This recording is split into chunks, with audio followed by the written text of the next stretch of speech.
चमत्कारी पेड़। शहर से दूर हरियापुर नाम का एक गांव था। पेड़ों की छांव, साफ हवा और मिट्टी की सौंधी खुशबू से भरा हुआ ये गांव छोटा जरूर था, लेकिन वहां के लोग बड़े दिल वाले थे। और उसी गांव में नीलू नाम का एक लड़का अपनी बूढ़ी दादी के साथ रहता था। नीलू 11 साल का, दुबला पतला, लेकिन आंखों में सपनों की चमक थी। उसका मन सीधा था और दिल सोने जैसा। उसकी दादी एक शांत, सरल लेकिन बहुत समझदार और अनुभव से भरी स्त्री थी। सफेद बाल, कांपते हाथ, लेकिन सोच में गहराई थी और चेहरे पर शांति का तेज। वो सब्जी बेचकर अपना गुजारा करती थी। सब्जी ले लो, सब्जी, ताजा ताजा सब्जी। उसी गांव में बीचों बीच एक पुराना बरगद का पेड़ था, जिसे सब लोग चमत्कारी पेड़ कहते थे। कहते हैं जो भी सच्चे दिल से किसी की भलाई करता है, वो पेड़ उसकी मदद जरूर करता है। कुछ कहते हैं उन्होंने उस पेड़ को रात में चमकते देखा है, तो कुछ कहते हैं पेड़ उनके सपनों में आए। सुना है कल रात फिर से उस बर के पेड़ के नीचे उजाला हुआ था, जैसे किसी ने दिया जलाया हो, पर कोई दिखा नहीं। अरे भाई, ये सब मन के वहम है। कौन सा पेड़ किसी की मदद करता है? ये तो गांव की कहानियां है बस।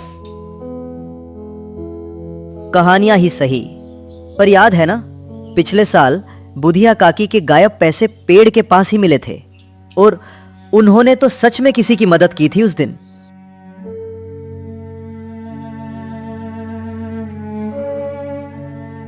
उसके बाद वो दोनों वहां से चले जाते हैं।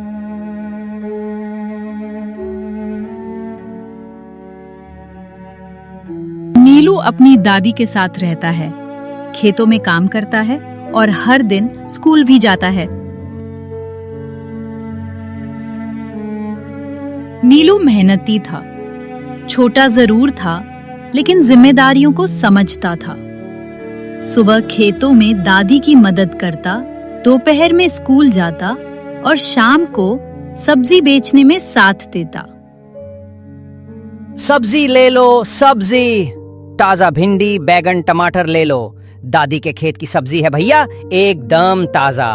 आइए ना मौसी जी, आज तो आलू भी बड़े अच्छे आए हैं। उसके चेहरे पर थकावट होती थी, लेकिन आंखों में उम्मीद की चमक कभी कम नहीं होती। एक दिन स्कूल से लौटते हुए वो देखता है कि चमत्कारी पेड़ के नीचे किसी ने दूध और फल रख छोड़े हैं। वो हैरान होकर दादी से पूछता है और दादी मुस्कुराकर कहती हैं, ये पेड़ भला करने वालों को चुपचाप वरदान देता है बेटा।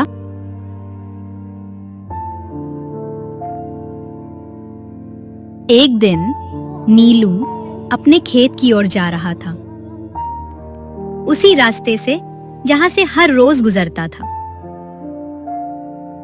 तभी चमत्कारी पेड़ के पास उसकी नजर एक भूखी बकरी और उसके छोटे बच्चे पर पड़ी।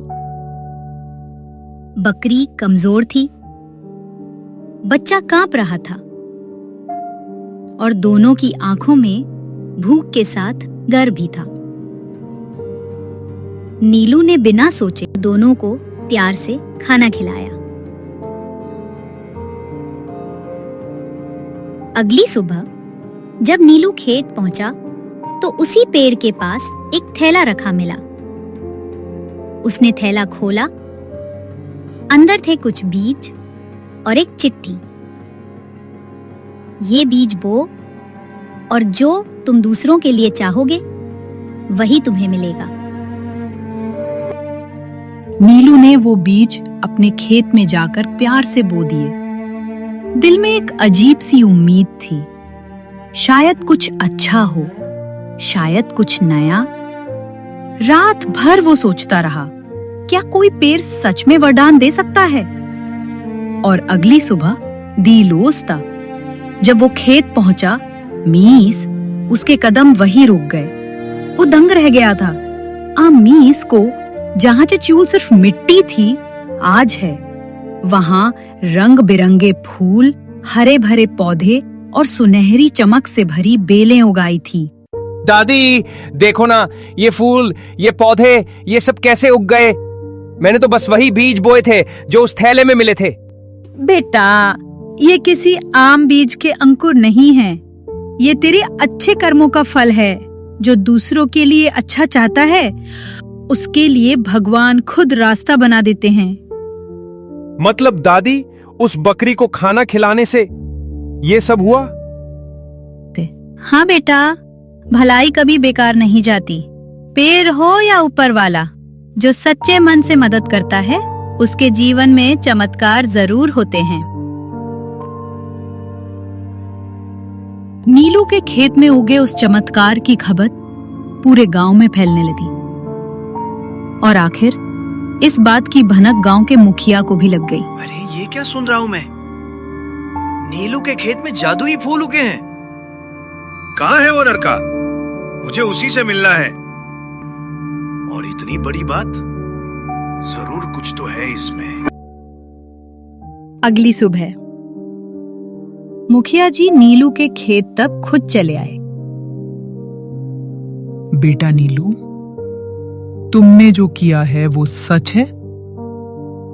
वाकई तुमने बकरी को खाना खिलाया और उसके बाद ये सब उगा? मैंने बस उसे भूखा देखा था साहब। माँ कहती हैं जो भूखा हो उसे खाना जरूर देना चाहिए। मुखिया कुछ पल चुप रहे, फिर उन्होंने अपने सिर पर पगड़ी सीधी की और नीलू की पीठ पर हाथ रखा। बेटा, तुमने इस गांव को सिखा दिया कि भलाई सिर्फ किताबों की बात नहीं होती। बाहर से मुस्कुराते हुए मुखिया ने नीलू की पीठ थपथपाई, लेकिन अंदर ही अंदर वो जल चुका था। एक छोटे किसान लड़के की इतनी इज्जत, और वो भी पूरे गांव के सामने। मेरे रहते इस बच्चे को वो हीरो बना दिया गया। सब मेरी नहीं, इस लड़के की बातें कर रहे हैं अब। उसका चेहरा भले ही शांत था, लेकिन आंखों में जलन साफ झलक रही थी। वो खेत से लौट तो गया, पर मन में एक नई आग लिए। अब वो सोचने लगा कैसे नीलू की चमक को मिटाया जाए। रात के अंधेरे में जब पूरा गांव गहरी नींद में था, मुखिया अपनी कोठरी में अकेला बैठा सोच रहा था। जब तक वो पेड़ है, नीलू की कहानी चलती रहेगी। लोग उसकी पूजा करेंगे और मुझे भूल जाएंगे। और उसी रात मुखिया ने अपने 2 भरोसेमंद आदमियों को बुलाया। इससे पहले कि वो पेड़ और लोगों को वरदान दे, मुझे उसे जड़ से मिटाना होगा। कल आधी रात को कुल्हाड़ी लेकर जाना और उस पेड़ को काट देना। आज्ञा मिलते ही दोनों आदमी चुपचाप सिर हिलाकर निकल गए।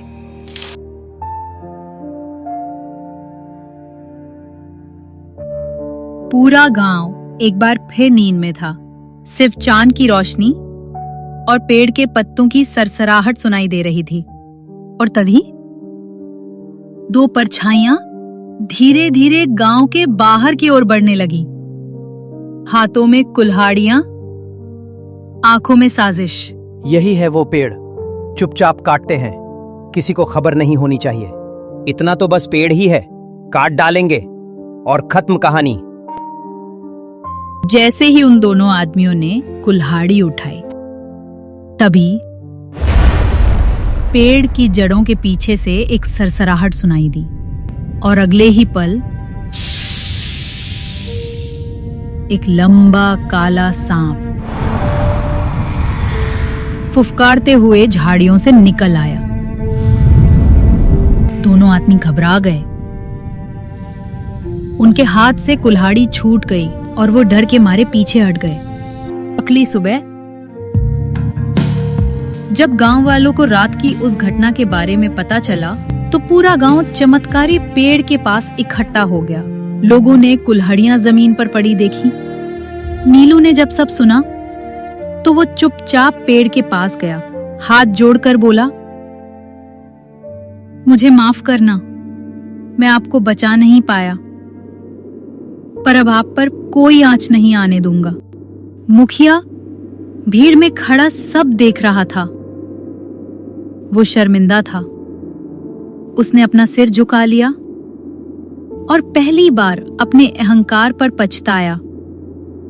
वो आगे बढ़ा और नीलू से कहा, बेटा, मैंने तुझसे जलन की, तुझ पर सवाल उठाए, लेकिन आज मैं तुझसे माफी मांगता हूं। नीलू मुस्कुरा कर कहता है, गांव हमारा परिवार है मुखिया जी। अगर हम एक दूसरे को माफ नहीं करेंगे तो कौन करेगा? उस दिन के बाद से गांव में एकता और समझ का बीज बोया गया।